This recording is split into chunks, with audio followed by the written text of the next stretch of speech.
My childhood was always hard. I have spent so many times in a cage like all my friends. We've moved from place to place and house to house in funny ways. I enjoyed where I was put in. My mother loved to spend time with us. She was a joyful woman. She was always playing with her toy camera. I don't know why. Maybe she liked how does it sound. My father was a silent man. I always thought he was a spy. When I spoke about that, they suddenly wanted me to stop talking like that. There was something he was doing without shame, flying planes. He was a great pilot. He flew beautiful planes. When he wasn't flying, he was driving us far places, talking to uniformed men. Sometimes he was giving them papers, and sometimes they were letting us pass. Me and my mum liked travelling with big trains. They are so noisy, but I didn't like the shaking buses. They make my stomach so bad. My favourite was the big ships. I could almost catch the birds. They are my good friends. We went to so many holiday houses. Mother was always having her fun. Getting on the sticks was difficult for her, but it was funny to watch her though. At the mountains, once she disappeared when we were playing hide and seek. And we found her in a beautiful place waiting for us on her sticks. Why is she sleeping so much?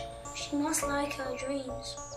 We were having great fun when she was doing that like most afternoons. I liked watching the planes while Father was flying them. The sky and the sun were looking very nice, even when it landed to a snowy place. We have seen so many places. Mother's place, scary seas crashing into hard rocks, cities with spiky buildings and big bridges. But I like our fun at home. Dressing up with my friends was the best. We had big parties in the streets, and Uncle Stan was drunk, and the funniest, his silly dance made us laugh. In the small cities, I remember buildings with little towers, and in big cities, big towers. I saw cities from far. I call them far cities. Daddy takes us to those places, and I liked his stories. He knows everything. One day he asked me if I would like to be a soldier like them before he went away again, and I said no, because I don't want to wear those funny hats. In the distance, I could hear strange sounds. Were we at war?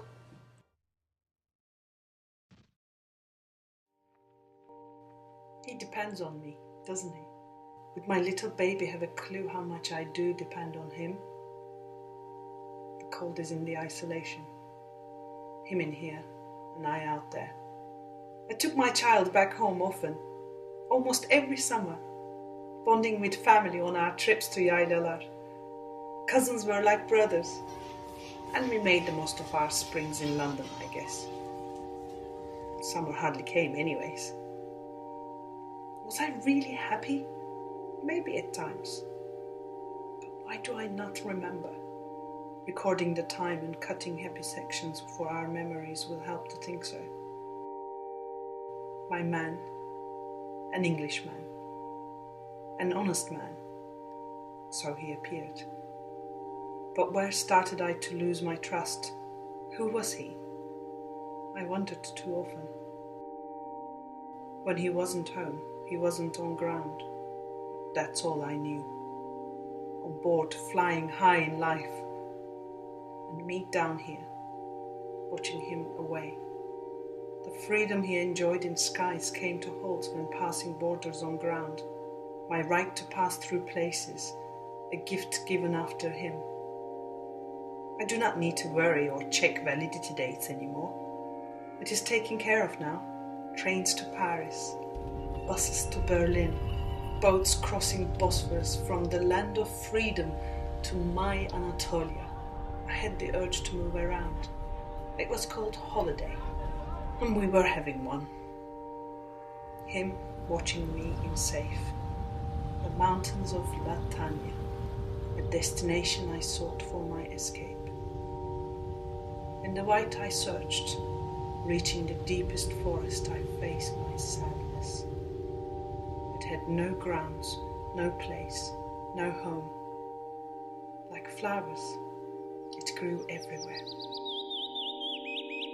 I took it everywhere, trying to let go, drop it off somewhere outside me, and reclaim the happy memories of my own childhood. Where is my family now? Where is home? Look at them.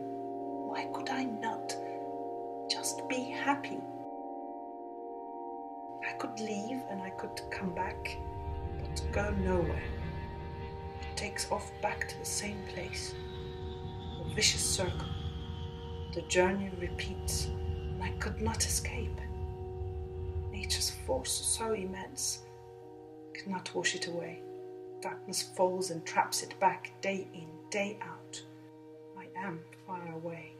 Like children dressing up, being another. So I felt like other. They look, and I watch them. Crowds in places, and I pick my scenes like I would flowers. When they beam, I am silent.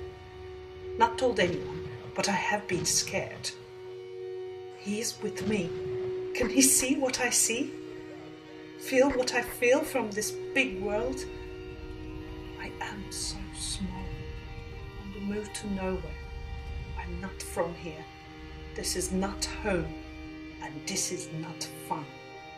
I feel abandoned, like the ruins. Lonely and far away.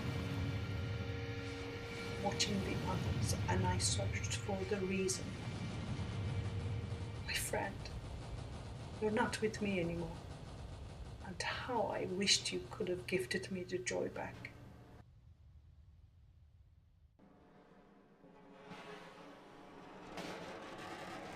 I was happy with her until she gave birth to our son. She treats him like a soft toy. I want him to grow up and become a man, to protect the country, to protect the women, to protect the children. Not dancing around like some big girl's blouse. I hated when the children poke around the car like that. I was working really hard and life was no picnic. She laughs with the children, but I know it's not true. Sometimes I wonder what she really thinks about me. I'm a sophisticated runner. I worked on the black market in the war as a pilot, finding things for people in towns and bringing them in from the country. Then I started to do it internationally. Some things were legal and some were not. That's why sometimes I had to escape from the city and hide in the country. Once I hid on a farm at the border. The farmer's cat had just had kittens. One day they'll become big cats and have kittens of their own. But what will become of my son? Getting through customs was not always easy, but they could always be bought. And who'd stop a man with a lovely wife and 3 children?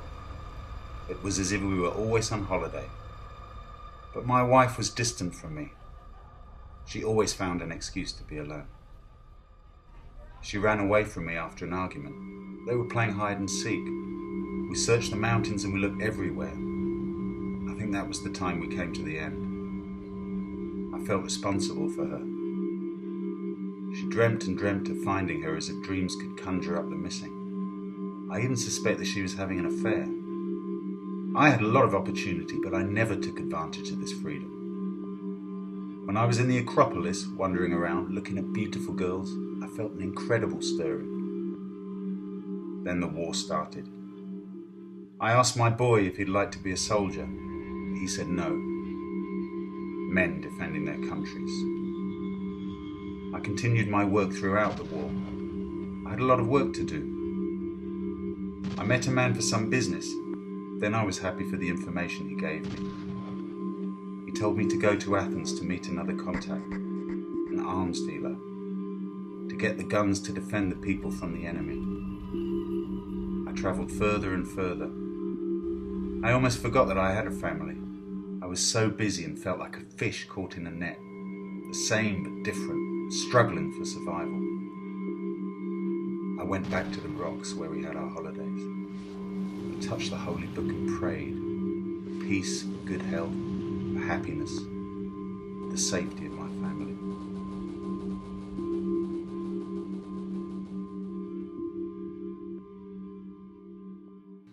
After the war, we waited so long for my father to come back home. But instead, some men brought a black box. Mother cried a lot and said it was a gift to me from Dad. I don't remember how I lost my father at that moment, but I knew I had.